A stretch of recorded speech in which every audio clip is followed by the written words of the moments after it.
Friends, அனைவருக்கும் என்னுடைய வணக்கத்தை தெரிவித்துக் கொள்கிறேன். இது pumpkin to chicken Stella special. இன்னைக்கு எனக்கு தெரிஞ்ச சமையலில் நம்ம பார்க்க போகிறது என்னதுன்னா கோதுமை சாதம். அதை எப்படி பண்ணலான்னு பார்ப்போம். இப்போ நீங்கள் பார்க்குற ஃப்ரூட் வந்து பேஷன் ஃப்ரூட்டுன்னு சொல்லுவாங்க. இது ரொம்ப டேஸ்டியாக இருக்கும். அப்புறம் வந்து இந்த கோதுமை சாதத்தை பற்றி சொல்லிடுறேன். இப்போ செய்ய போகிறது வந்து ட்ரெடிஷ்னலாக தான். இப்போ நான் செய்ய போகிறது வந்து முழு கோதுமையை தவிடு எடுத்து அதிலிருந்து தான் நான் இந்த சாதம் செய்ய போகிறேன். இப்போ இது வந்து பெரிய ப்ராசஸ் தான். இந்த தவிடு எடுக்கும்போதே கொஞ்சம் கொஞ்சமாக பொடிஞ்சிரும் அது. இப்போ இந்த தவிடு எடுக்கிறதுக்கு ரொம்ப கஷ்டம் அப்படின்னு நீங்கள் நினச்சிங்கன்னா, அதாவது கஞ்சிக்குன்னு ரவை கொடுப்பேன். கஞ்சிக்குன்னு இந்த உளுந்து இந்த கோதுமை இருக்கும். அந்த கஞ்சிக்குன்னு உள்ளது வந்து கொஞ்சம் பொடிஞ்சு தான் இருக்கும். அதை வச்சு நீங்கள் இந்த சாதம் செய்யலாம். ரவைக்குன்னு நீங்கள் வாங்குவீங்கல்ல, சின்ன சின்ன பொடுசாக இருக்கும்ல, அதில் செய்ய முடியாது, அது நல்லா இருக்காது, அது வேண்டாம். இந்த மாதிரி நீங்கள் பண்ணிக்கிடலாம். இது வந்து இந்த ப்ராசஸ் வந்து நான் காட்டலை, ஏற்கனவே அவங்க க்ளீன் பண்ணி வச்சுட்டாங்க, அதனால காட்டலை. இனி அடுத்தது ஏதாவது க்ளீன் பண்ணுறாங்க அப்படின்னா நான் அதை வந்து வீடியோ எடுத்து காட்டுறேன். இப்போ எப்படி செய்யலான்னு பார்ப்போம். 1 டம்ளர் தவிடெல்லாம் எடுத்து க்ளீன் பண்ணி வச்சுருக்கிற கோதுமை எடுத்துக்கோங்க. இதுதான் அந்த க்ளீன் பண்ணது. கொஞ்சம் பொடிஞ்சு தான் இருக்கும். நல்லா க்ளீன் பண்ணது, தவிடு எடுத்தது.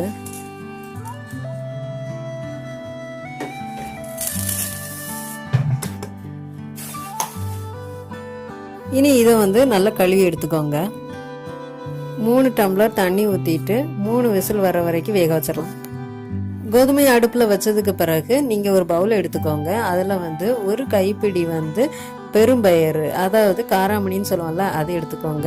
அப்புறம் 2 கைப்பிடி அளவு முழு உளுந்து தோல் உள்ளதை எடுத்துக்கோங்க. அப்புறம் 1/4 டம்ளர் அரிசி எடுத்துக்கோங்க, புழுங்கல் அரிசி. இவ்வளவும் சேர்த்து எனக்கு 1 டம்ளர் வந்திருக்கு பாருங்க. இப்போ இதில் 2 டம்ளர் தண்ணி ஊற்றிக்கோங்க. கோதுமை வேகிற வரைக்கும் இது ஊறட்டும். இப்போ வந்து கோதுமை வந்து வெந்துருச்சு, திறந்து பார்த்துடலாம். ஓரளவு வெந்திருக்குது, இன்னும் வேகணும். இப்போ நம்ம ஊற வச்ச எல்லாத்தையும் இதுக்குள்ளே போட்டுடலாம். போட்டுட்டு தேவையான அளவு உப்பு போட்டுக்கோங்க. உப்பு போட்டுட்டு லைட்டாக மிக்ஸ் பண்ணி விட்டுக்கோங்க. விட்டுட்டு இதுவும் 3 விசில் வர வரைக்கும் அடுப்பில் வச்சுருங்க. இப்போ நம்ம வந்து திறந்து பார்த்துடலாம். ஒரு 3/4 அளவு தான் வெந்திருக்குது, இன்னும் முழுசாக வேகலை, இன்னும் வேக வைக்கணும். பாருங்க, நல்லா வேகலை. கோதுமை வந்து ரொம்ப வேகாத, அதுதான் நம்ம ஃபஸ்ட்டே கோதுமையை போட்டு வேக வச்சது. இப்போ ஒரு 2 டம்ளர் தண்ணி ஊற்றி மறுபடியும் நீங்கள் மூடி வச்சு ஒரு 3 விசிலுக்கு வேக வச்சுருங்க.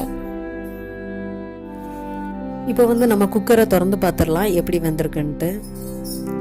சூப்பராக வெந்திருக்குங்க. ஒரு 4 வருஷத்துக்கு முன்னாடி தான் நான் கோதுமை சாதம் சாப்பிட்டேன். அதுக்கு பிறகு இதுதான் ஃபஸ்ட்டாக நான் சாப்பிட்றேன். ஆனால் 4 வருஷத்துக்கு முன்னாடி நான் குக்கர்லலாம் சாப்பிட்டது கிடையாது. அது வந்து எங்கள் அம்மா விறகடுப்பில் செய்வாங்க. ஒரு பானையில் இந்த ஐட்டம் எல்லாத்தையும் போட்டு நிறைய தண்ணிலாம் ஊற்றி நீரி வேகணும் அப்படின்ட்டு சொல்லுவாங்க. அதாவது நல்லா வேகணும். கொஞ்சம் குலைவாக இருந்தால் தான் இது நல்லாயிருக்கும். ஸோ ஒரு 9 மணிக்கு போட்டாங்கன்னா 12 மணி வரைக்கும் அப்படியே இருக்கும். அதாவது பெரிய தீயாக வைக்க மாட்டாங்க, லைட் தீயாக கொடுத்து அப்படியே வெந்துக்கிட்டே இருக்கும். 12 மணிக்கு பார்த்தோன்னா இந்த மாதிரி கொஞ்சம் குலைவாக சூப்பராக இருக்கும். ரொம்ப டேஸ்டியாக இருக்கும். இப்போவே உடனே சாப்பிடணும் போல இருக்குது. ஆனால் ஏற்கனவே நான் சாப்பிட்டு முடிச்சுட்டேன், பிறகு தான் எடுக்கிறேன்.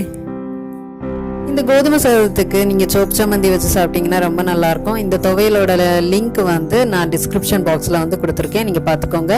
அது மட்டும் இல்லாமல் இதுக்கு மீன் குழம்பு, கறி குழம்பு வச்சு சாப்பிட்டா ரொம்ப நல்லாயிருக்கும். இந்த ரெசிபி வந்து உங்களுக்கு பிடிச்சிருந்தா லைக் பண்ணுங்கள், ஷேர் பண்ணுங்கள், கமெண்ட் பண்ணுங்கள். அப்புறம் சப்ஸ்கிரைப் பண்ண மறந்துடாதீங்க. இந்த சேனலை நீங்கள் ப்ளீஸ் சப்ஸ்கிரைப் பண்ணி சப்போர்ட் பண்ணுங்கள். அப்புறம் வந்து இன்னொரு வீடியோவில் நான் உங்களை சந்திக்கிறேன். அது வரைக்கும் பாய்.